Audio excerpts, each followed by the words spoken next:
প্রজাপতি ব্রহ্মার আদেশে আমি অমর।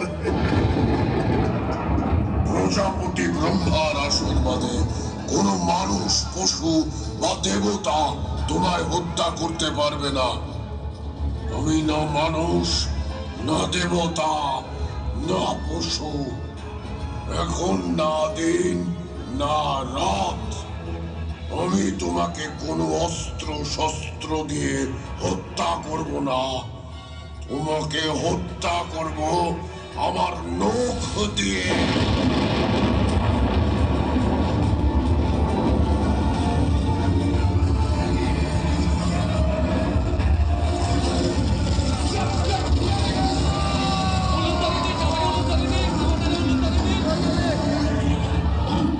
হে প্রভু, শান্ত হন, শান্ত হন প্রভু।